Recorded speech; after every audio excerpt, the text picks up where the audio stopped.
충격요법을 아십니까? 충격요법이란 급격한 충격을 줌으로써 치료 효과를 얻는 방법을 말합니다. 오래된 사과나무가 해를 거듭하면서 열매를 맺지 못하고 있습니다. 여러분이 만일 과수원 주인이라고 하면 열매 맺지 못하고 있는 사과나무를 어떻게 하시겠습니까? 도무지 묘안이 없습니까? 미국에 나온 세계적인 작가인 제임스 미치너라고 하는 사람은요, 국민 작가로 태동하면서 마을에 있는 과수원의 농부에게 충격요법을 배웠습니다. 다름이 아닌 사과나무가 오래돼 가면서 열매를 맺지 않는 것입니다. 그런데 이 농부가 사과나무 충격요법을 가르쳐 주었는데요, 그가 배운 충격요법은 충격 그 자체였습니다. 이른 봄에 열매 맺지 못한 오래된 사과나무에 8개의 큰 못을 박아두었습니다. 그리고 그해 가을에 빨간 사과가 주렁주렁 맺히는 것을 보았습니다. 풍성한 수확을 거두었습니다. 도대체 마을 사람들이 어떻게 이런 일이 일어날 수 있느냐고 농부에게 물었습니다. 그때 농부는 이런 대답을 했습니다. 열매를 맺지 못한 사과나무에 못을 박을 때 사과나무가 충격을 받고 자신이 해야 할 일을 하게 된 것입니다 라고 말해 주었습니다. 미국의 국민 작가가 된 제임스 미치너라고 하는 이 작가가요, 충격요법을 사과나무로부터 배우고 난 이후에 35년이 지나서 80세가 되던 해에 그는 심장 수술을 했습니다. 그리고 어지러운 현기증을 견디기가 어려웠습니다. 인공고관절 수술을 했습니다. 그의 인생에 찾아온 위기였습니다. 그때 그는 35년 전에 배웠던 사과나무 충격요법을 생각했습니다. 자신의 몸에 박힌, 마치 사과나무에 8개의 못이 박힌 것처럼 이 못이 박힌 것들은 충격이었지만 오히려 탐스러운 열매를 맺게 될 것을 믿었습니다. 그의 믿은 대로 80세부터는 더 왕성한 집필 활동을 했습니다. 그리고 대작들을 쓰기 시작했는데요, 이때의 미국의 유수한 30여 개 대학에서 그에게 명예박사 학위를 주었습니다. 그는 정말 영광스러운 인생을 펼치다가 90세의 일기로 영원한 하나님의 나라로 옮겨갔습니다. 그가 사과나무 충격요법으로부터 배웠던, 자신에게 적용되었던 이 충격요법을 경험한 이후에 그가 남긴 고백은요, 수많은 사람들에게 새로운 희망을 던져 주었습니다. 굵은 못들이 내 심장에 박힐 때 내 영혼의 살이 돋아나기 시작했습니다. 십자가의 보혈이 내 영을 살린 것입니다. 비로소 하나님은 살아계셔 역사하신 분으로 제 마음을 만져주셨습니다. 내 영혼에 생기가 돋아나는 순간 나의 관심이 새로워졌습니다. 명예, 성공, 탐욕, 육신의 안락에 대한 관심을 버리고 하나님이 최고의 관심을 두신 영혼에 시선을 두기 시작했습니다. 날마다 일상을 시작하면서 잃어버린 영혼들을 찾고 복음을 전하였습니다. 오늘을 사는 예배자 여러분, 우리의 인생은 어떻습니까? 열매를 맺지 못한 오래된 사과나무가 자기의 할 일을 하지 못할 때 못 8개를 박아서 충격요법으로 인해서 다시 자기가 해야 할 과일 열매를 맺었던 것처럼, 우리의 인생에 우리가 자기의 할 일을 하지 못함으로 마땅히 맺어야 될 열매를 맺지 못해서 충격요법으로 우리를 치유하시는 예수님의 손길이 필요하지는 않을까요? 어떻습니까? 우리 인생에 어느 날 갑자기 질병이 찾아오지 않았습니까? 어느 날 갑자기 예기치 않는 사고도 찾아오잖아요. 어느 날 갑자기 어려운 현실이 우리 앞에 펼쳐집니다. 이때가 바로 나에게 충격요법을 하나님이 시행하고 계시다는 사실을 미처 깨닫지 못하고 있는 것은 아닙니까?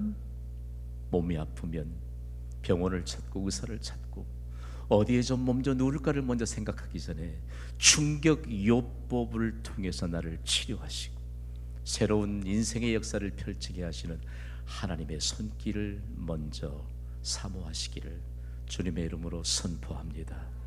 잘 몰라요.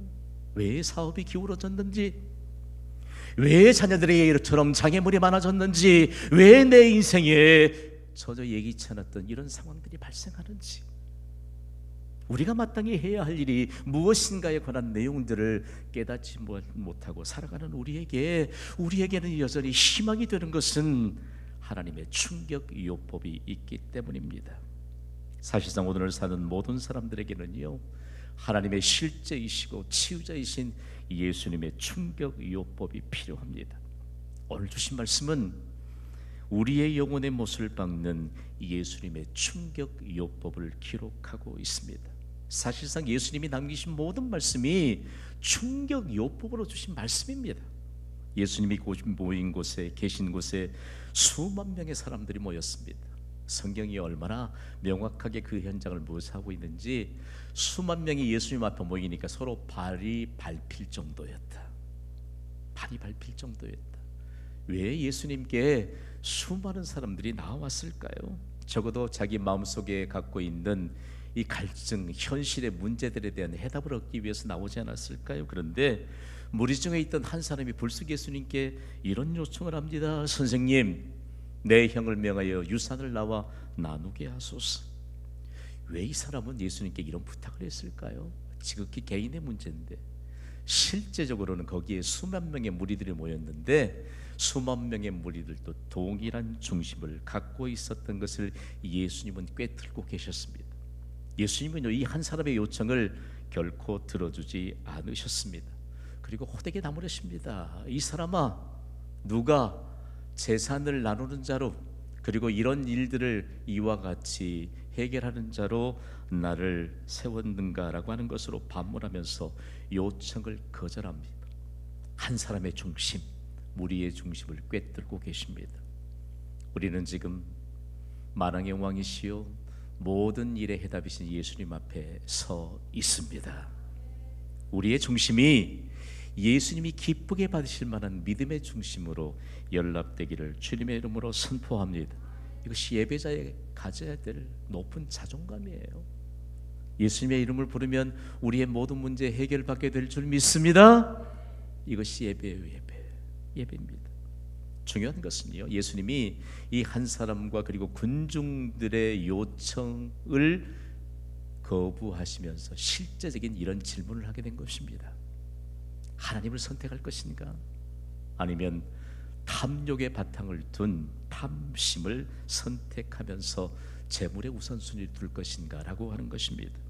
그러면서 예수님이 해답을 주셨는데, 이 한 사람의 대답과 군중들의 마음속에 있는 갈증과는 전혀 다른 생뚱맞는 대답으로 해답을 주십니다. 오늘 본 누가복음 12장 15절입니다. 우리 함께 읽습니다. 시작. 그들에게 이르시되 삶과 모든 탐심을 물리치라. 사람의 생명이 그 소유에 넉넉한데 있지 아니하니라 하시고. 아멘. 성경은요, 우리에게 탐심, 과도한 욕심, 그 욕심 가지지 않아도 돼. 여러분, 우리의 만족은 예수님 한 분뿐이신 줄 믿습니다.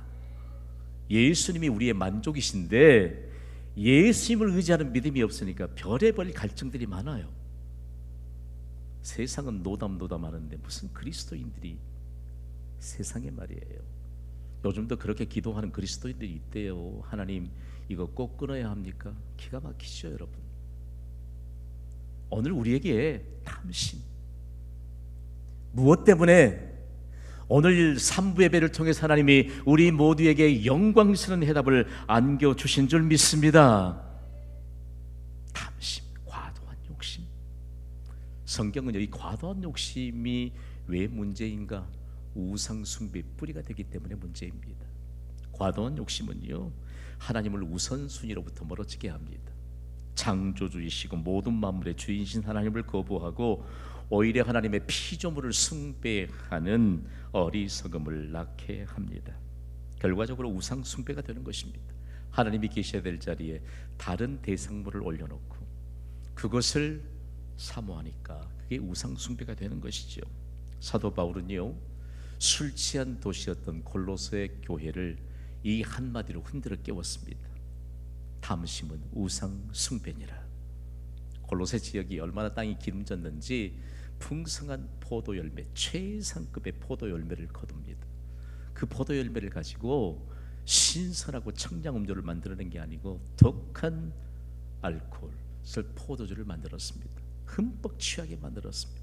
골로새에 사는 도시인들이 흠뻑 취했다가 술에서 깨어나지 못한 채 하루를 맞이합니다. 그러면서도 재물에 대한 탐심이 많았습니다. 그곳에 교회가 세워지고요, 한 사람 한 사람이 이 하나님의 말씀을 마음판에 새길 때 탐심은 우상 숭배니라. 그들은 결국 술 취한 도시를 거룩한 하나님의 도시로 흔들어 깨우는 역사의 주역들이 됐습니다. 그러면서 탐심을 물리치는 것이 얼마나 중요한가라고 하는 것인데요, 왜 이처럼 사람들은 우상 숭배로부터 벗어나지 못할까? 왜 탐심의 바탕을 둔 재물에 관해서 우선순위를 둘까라고 하는 것인데요, 성경은 우리에게 재물은 꼭 우리의 생활에 필요한 것이라고 말씀합니다. 맞습니다. 그런데 재물을 과연 우리가 어떻게 선용할 줄 아는 지혜가 없이 재물을 소용하는 것은 사도 바울이 그의 아버지가 부자였고 세상에 영향을 끼칠 수 있는 그가 고백했던 것처럼 배설물처럼 흘려보낼 수밖에 없는 이런 상황 속에서 우리를 흔들어 깨웁니다. 여러분, 하나님을 우선순위에 두시기를 주님의 이름으로 선포합니다. 왜 하나님을 우선순위에 두지 못할까? 하나님은 모든 만물의 주인이십니다. 은도 내 것이요 금도 내 것이요 나 만군의 여호와의 말이니라. 하나님을 가까이 하면 물질 문제 해결 받습니다. 그런데 이 일에 대해서 엉뚱하게 전 세계 모든 민족들을 향해 해답을 주셨던 사람들은요, 생물학자들입니다. 특히 조류학자들이요, 조류학자들의 연구 결과에 따르면 지구상에는요 약 1000억 마리의 새가 날아다닌다고 해요. 생각해 보셨어요? 이 많은 새들을 어떻게 먹일까, 생명이 어떻게 유지될까를 연구하다가 이런 결론을 내렸습니다. 도무지 새들이 어떻게 먹고 살지를 상상이 안 가지만 새를 만드신 하나님이 먹이실 수밖에 없다. 할렐루야! 결론이에요. 학자들의 해양 생물학자들은요, 바다에 사는 고래를 연구하면서 고래 한 마리가 매일 4톤가량의 크릴 새우를 먹고 산다고 합니다. 고래가 보통 50년에서 100년 산다고 해요. 고래 한 마리가 살면서 평생 동안 얼마나 많은 크릴 새우를 먹어야 하는지 여러분 짐작이 가십니까? 생물학자들의 결론입니다. 고래 역시 고래를 만드신 하나님께서만 먹이실 수밖에 없다는 결론입니다. 하나님이 우리를 만드신 줄 믿습니다. 하나님이 우리가 먹고 입는 것 하나님이 책임져 주실 줄 믿습니다. 이 믿음이 없으니까 다른 것이 우리의 우선순위가 되는 겁니다. 지구상에 교회가 얼마나 많습니까? 저는 경신교회 이름만 들어도 막 가슴이 벅차올라요. 온 세상의 해답이 경신교회를 통해서 말씀하시는 하나님께 있음을 믿기 때문입니다. 오늘 해답을 얻어야 돼요. 오늘 해답. 그러면서 탐심을 물리치라고 말합니다. 아니, 형의 부모의 재산을 받고도 동생의 몫을 주지 않아서 그거 예수님께 좀 나누어 달라고 부탁하는데 탐심을 물리치라고 말씀합니다. 그리고요, 생명에 관한 내용들을 주시는데 사람의 생명으로 탐심을 물리칠 수 있는 해답을 주십니다. 우리 모두 생명을 하나님으로부터 부여받았잖아요. 생명은 도대체 뭘까? 생각조차 없으신 건 아니죠? 신약의 원문에 이 생명에 대해서 조에라고 하는 헬라어로 기록하고 있습니다. 생명은 본질적인 생명인데 물질로 대체되거나 환산할 수 없는 것을 하나님이 우리에게 생명으로 주셨습니다. 생명은요 돈으로도 못 사요. 아무리 돈이 많아도 아무리 유능한 학자들도 생명을 만들어낼 수 없습니다. 지금도 돈으로도 가족의 생명을 보존할 수 없어서 눈물을 흘리면서 이별을 해야 하는 가족들이 얼마나 많습니까? 아무도 예의가 아닙니다. 우리도 하나님이 부여하신 이 생명 하나님께서만 보존할 수 있다는 말씀입니다. 생명을 가벼이 여겨서는 안 돼요. 어떻게 돈으로 생명을 환산할 수 있고 물질로 생명을 대체할 수 있겠습니까? 다음으로 이 생명 조회는요 예수 그리스도를 통하여 선물로 주시는 영원한 생명입니다. 우리는 거듭난 하나님의 사람들입니다. 그러므로 우리에게 본질적인 생명을 주셨는데 이 본질적인 생명은 무엇으로 증명이 되느냐? 예수 그리스도를 통하여 선물로 주시는 영원한 생명으로 증명됩니다.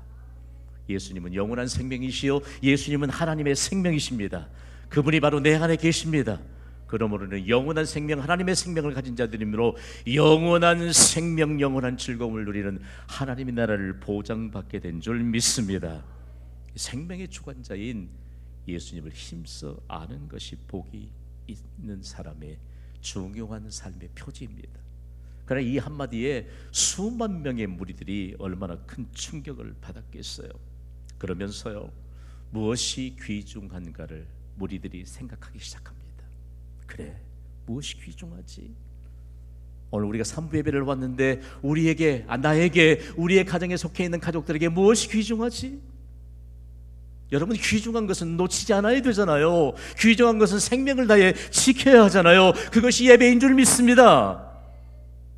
귀중한 게 무엇이지? 가장 귀중한 예수님이 수만 명의 무리 앞에 서 있습니다. 예수님이요, 그 당시에도 가난한 자들 투성이었지만 뚜렷한 부자로 사는 사람을 콕 집어내십니다. 예수님이 이 부자처럼 살아갈 때 돈 많잖아, 뭐 걱정 없이 사는 것 같잖아, 잘 사는 사람, 이 한 사람을 바라보라고 하시기 위해서 그랬을까요? 결단코 그렇지 않습니다. 이 부자 한 사람을요, 하나님 예수님이 내어놓으면서 이 사람이 얼마나 하나님 은혜를 모르고 사는 사람인가를 낱낱이 공개해 버리십니다. 팔레스틴 지방에는요, 하나님이 이른 비를 내려주시고 늦은 비를 내려주시지 않으면 곡식 한 톨도 거둘 수 없습니다. 이 부자가 농사를 지어서 소출을 너무 많이 거두었습니다. 너무 많은 100배의 복을 받아서 그야말로 쌓아둘 곳이 없습니다. 이전에서 창고가 있었겠죠. 그 창고가 너무 작아서 고민하다가 창고를 헐어버리겠다고 결단하고 창고를 크게 짓습니다. 그리고 그곳에 곡식을 가득 채워놓고 여러 해 동안 먹고 누리고 즐거워하자라고 하는 그 자신의 결단을 하면서요, 순전히 이 모든 것이 자기에게 있다고 큰 소리로 외칩니다. 내가 곡식 쌓아둘 곳이 없으니 어찌할까? 여러분 생각해봐요. 이 김 목사가 돈이 너무 많아가지고 나 돈을 주체할 데가 없어요. 어떻게 해야 될까? 발불출 중에 발불출이죠. 내가 이렇게 하리라고 결국은 자기만의 대안을 제시합니다. 내 곡간을 헐고 더 크게 짓고 내 모든 곡식과 물건을 거기 쌓아두리라. 내가 내 영혼에게 말하는 이 부자의 모습을 예수님이 보여주십니다. 그런데요, 이 중요한 내용 하나를 가르쳐주면서 예수님이 충격적인 말씀을 합니다. 예수님이 오늘 본문이 누가복음 12장 20절을 통해서 얼마나 충격적인 선언을 하시는지를 우리는 말씀 받아야 돼요. 누가복음 12장 20절 말씀을 우리 함께 읽습니다. 시작. 하나님은 이르시되 어리석은 자여, 오늘 밤에 내 영혼을 도로 찾으리니 그러면 내 준비한 것이 누구의 것이 되겠느냐 하셨으니 아멘. 성경은요, 별 간격이 없는 단어를 선택한 것 같아요. 지금 오늘이 이 시간이 낮입니까 밤입니까? 오늘 밤엔 언제 돌아옵니까? 오늘이라고 말했지만 오늘 밤은 미래 아니에요? 미래, 그렇지요? 부자가 곡간을 너무 크게 짓고 여러 해 동안 먹고 살 것을 가득 채워놓고 이제는 좀 나를 위해 즐겨야 되겠다. 그 기쁨에 겨워 있는 그날 밤, 하나님이 어리석은 자여, 오늘 밤에 내 영혼을 도로 찾겠다라고 말씀합니다. 우리 같으면요, 그 동네 제일 부자예요. 제일 좋은 집에 살고 제일 좋은 차 타고 어쩌면 제일 비싼 옷 입고 살걸요? 아니요, 하나님이 어리석은 자라고 말합니다. 여러분, 우리가요, 언어적인 이 한계들을 조금 이해를 해야 돼요. 영어 성경 번역본도 you fool이라고 하는 표현을 썼는데 매우 불명예스러운 것입니다. 여러분, 우리의 일생 동안 어리석은 자가 되지 않고 지혜로운 자로 살아가시기를 주님의 이름으로 선포합니다. 이 말씀을 붙잡고 내가 여러 언어들을 동원해서 번역해 보니까 차마 입에 담지 못할 표현입니다. 안 하겠습니다. 일부 예배 땐 제가 좀 했습니다. 오늘 하나님이 우리에게 어리석은 자여, 어리석은 자여, 하나님의 은혜를 모르고 하나님 앞에 살지 못하는 이 부자 한 사람을 향해 어리석은 자여, 실제적으로는 수만 명이나 되는 무리를 향해 어리석은 자여 라고 하나님이 말씀하고 있습니다. 왜냐하면 오늘 밤 다가올 미래는요, 미래의 주인은 이 부자가 아닙니다. 미래의 주인은 우리가 아닙니다. 미래의 주인은 하나님이십니다. 미래의 주인은 하나님이세요. 우리는 단지 미래를 하나님의 은혜 안에서 계획할 뿐입니다. 도대체 이 부자는 왜 자기 생각만 할까요? 왜 자기만 생각을 할까? 이 사람은 배부른 사람이에요. 이 부자를 통해서 누구에 대한 강력한 경고의 메시지일까? 어리석은 부자는 배부름을 이기지 못하는 현대인들의 모습을 지적하고 있습니다. 여러분, 잘 들으셔야 합니다. 하나님 앞에 서는 것이 복인 줄 믿습니다. 하나님 앞에 서야 할 예배 시간도 다 잊어버리고, 예배의 자리도 망각해버리고, 기도의 자리, 기도의 시간도 망각해버리고, 언제부터인가 영적인 스케줄은 온데간데 없고 자신의 스케줄로 가득 차 있으면서 나는 친구가 좋아, 나는 친구랑 살련다. 이건 어리석은 자들이 하는 세상의 메시지입니다. 언젠가 저는요, 너무 마음이 아파서 요즘 입지 않은 옷들 여러 해 동안 입지 않아도 장롱 속에 아껴둔 옷들이 있잖아요. 제가 한 번 그랬어요. 옷 안 입고 놔두면 그거 못 쓰게 돼요. 좋은 옷, 비싼 옷 입고 예배 자리에 나오시기를 주님의 이름으로 선포합니다. 겨울이 되면 따뜻한 외투들 장롱 속에 두지 마시고 그거 입고 새벽에 기도하러 나오세요. 나오세요. 그래야 옷발도 선다니까. 어디 가서 비싼 옷 입고 정말 맵시를 더해주는 그 옷 입고 어디 가서 맵시를 부르시려고요? 존귀하신 하나님, 만왕의 왕이신 하나님, 내 모든 것 되신 하나님 앞에 예배자로, 기도자로 설 때, 헌신자로 설 때 영광으로 우리를 호위해 주시는 하나님의 보장된 약속이 내게 임하게 될 줄 믿습니다. 여러분, 한국교회는요, 배고픈 시절엔 새벽부터 온종일 예배당에 꽉꽉 들어찼습니다. 그들이, 세상 사람들이 뭐라고 그러는 줄 아세요? 아유, 어디 가서 품이나 팔아야지, 예배 드리면 밥이 나와 떡이 나와, 가족들은 지금 굶고 있는데. 아니요, 그 후손들은 지금 부요한 하나님의 역사의 무대에 세워졌습니다. 우리가 몰라요. 몰라도 한참을 몰라요. 그러면서도 현대의 그리스도인들이 너무 하나님 앞에 하나님께 드려야 될 것은 하나도 없는데 배부름을 이기지 못하는 이와 같은 영혼의 궁핍한 모습으로 살아가는 자들을 향해 예수님은 이 시간 우리에게 마치 열매를 맺지 못하는 사과나무에 8개의 못을 박는 것처럼 충격요법으로 우리에게 말씀으로 치유해 가십니다. 그러면서 이렇게 말씀하십니다. 오늘 밤에 내 영혼을 도로 찾으리니. 오늘 밤, 여러분, 단언코 말씀드립니다.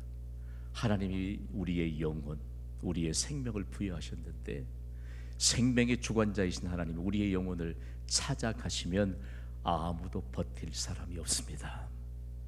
여러분, 모세처럼 120세까지 장수하시기를 주님의 이름으로 선포합니다. 그리고 시력도 그러지지 않고 기력도 쇠해지지 않는 활동력을 하나님의 능력 안에 힘있게 되기를 선포합니다. 그런데 언제든지 하나님이 영혼을 도로 찾아가시면 버틸 사람이 없다니까요. 하나님이 생명의 주관자이신데 내가 생명을 지킬 수 있고 보존할 수 있다는 이와 같은 어린 생각을 갖고 있는 부자를 향해, 그렇다면 현재의 주인은 누구인가? 여러분, 그게 아세요? 요즘 들어서 계속적으로 하나님이 공동체적인 복을 주십니다. 저는 새벽 기도를 시작하면서 가끔씩 이런 기도해요. 오늘의 주인 되신 하나님, 오늘 홀로 영광을 받으시옵소서. 그분이 딱 이 메시지에 해답을 얻은 거예요.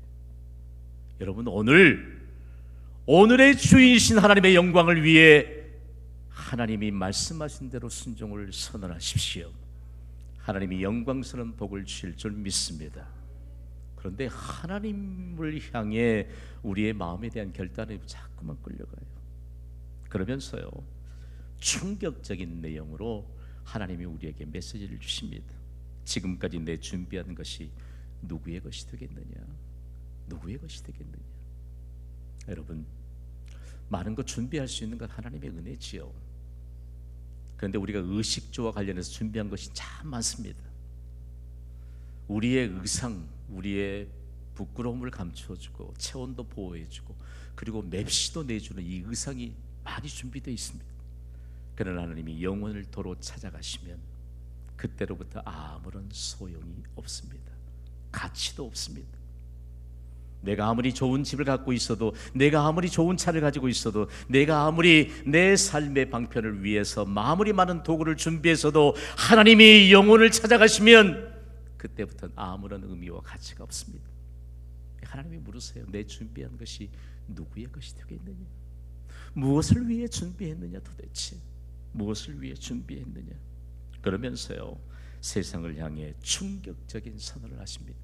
이 부자가 잘 사는 사람 같았는데 정말 어리석은 사람이었구나. 그러면서 왜 이 사람이 이렇게 어리석은 사람이 됐는지 아느냐? 군중들이 수만 명이 귀를 쫑긋 세우면서 예수님의 말씀을 듣습니다. 오늘 보면 누가복음 12장 21절입니다. 우리 함께 읽습니다. 시작. 자기를 위하여 재물을 쌓아두고 하나님께 대하여 부요하지 못한 자가 이와 같으니라. 아멘. 우리가 인생을 살면서 세상도 말이에요, 폼사 외치잖아요. 산부 예배자들은 늘 시간 나면 성경 읽고 시간 나면 기도하고 말씀만 묵상하는 거 모르지요. 폼으로 살고 폼으로 죽는다는 얘기예요. 보세요. 하나님이 오늘 우리의 모든 것을 보장해 주실 줄 믿는 믿음이 있습니까? 하나님의 손 안에 없는 것이 어디 있겠어요? 하나님 나라에 예비된 하늘 창고에 우리의 자손들에게 없는 것, 필요한 것이 어디 한 가지라도 부족한 게 있겠어요, 여러분? 예수님이 이 무리가 모이기 전에 예수님 먼저 산상에서 수많은 사람들이 군중을 이뤄 모였을 때 이런 충격 요법을 쓰셨습니다. 거기 배고픈 사람 많아요. 먼 길 왔기 때문에 다시 배고픈지 먼 길 돌아가야 돼요. 아니, 예수님이 밥 먹어주니? 이래서 가족들 먹여 살려야지. 아니요. 그래도 수많은 군중들이 예수님을 향해 갔습니다. 그 산상에서 예수님이 충격 요법을 쓰십니다. 마태복음 6장 33절이에요. 읽습니다. 시작. 그런즉 너희는 먼저 그의 나라와 그의 의를 구하라. 그리하면 이 모든 것을 너희에게 더하시리라. 아멘. 하나님이신 예수님, 전능자이신 하나님이 이 모든 것을 너희에게 더하시리라. 할렐루야. 여러분, 언제부터 하나님이 교회를 통해 세우신 공적인 예배 다 잊은 채 살고 있습니까? 누가 그거 잊고 살라고 합니까? 새벽에도 오시는 하나님은 구호로만 외치는 그런 마치 액자의 표구에서 걸어둬야 될 생명력이 없는 글귀라고 언제부터 누가 그렇게 가르칩니까? 하나님은요, 여전히 하나님 나라에 우리의 모든 것을 예비하신 줄 믿습니다. 오늘 하나님이 우리에게 진정으로 말씀하세요. 오늘 교회가 이 말씀에 대한 증거를 삶으로 나타내지 못하니까 세상이 혼란스럽습니다. 구원받은 우리가 부요한 자로, 하나님께 부요한 자로 살아가야 될 분명한 이유인 줄 믿습니다. 하나님께 부요한 자. 여러분, 하나님께 부요한 자로 살아가도록 하나님이 경신교회를 세우셨어요. 그리고 광주 시민 모두를 하나님께 부요한 자로 살도록 우리를 축복의 통로로 하나님이 사용하시기를 원하십니다. 그래서 우리에게 주신 것이 블레싱 광주예요. 제가 블레싱 광주를 선포하면 여러분이 여기에 담긴 두 개의 표지를 예배 센터가 떠나가도록 선포해 주세요. 블레싱 광주, 광주를 구원하라, 광주를 축복하라. 아멘. 대한민국의 국민의 품격이 매우 추락해가고 있습니다. 여러분, 한 가지만 기억하세요. 대한민국의 국민의 품격이 높아질 수 있는 유일한 길은 하나님이 세우신 교회에 예배자들로 가득 채워질 때인 줄 믿습니다. 기도의 자리에 이 나라 백성들이 가득 채워질 때인 줄 믿습니다. 그러면서 오늘 우리에게 하나님이 말씀하세요. 하나님께 대하여 부요한 자가 되지 않으면 어리석은 자로 살 뿐이다. 이 사람이 부자인 것 같으나 어리석은 사람에 불과하도다. 여러분, 일평생 동안 우리 하나님으로부터 많은 물질 맡아 선한 일에 사용하시기를 주님의 이름으로 선포합니다. 그런데 이 사람이 부자 같은데 어리석은 사람이래요. 하나님이 자기에게는 부요하지만 하나님께는 부요하지 못한 이와 같은 상황을 두고 우리에게 해답을 주십니다. 사랑하는 동역자 여러분, 하나님께 부요한 예배자로 삽시다. 하나님께 부요한 기도자로 삽시다. 하나님께 부요한 헌신자로 삽시다. 하나님께 믿지 않는 가족과 이웃을 인도하여 구원할 수 있는 하나님께 부요한 전도자로 삽시다. 한 가지만 기억합시다. 우리가 그토록 소중하게 여기면서 준비한 모든 것, 하나님이 오늘 밤 우리의 영혼을 가져가시면 누구의 것이 되겠습니까?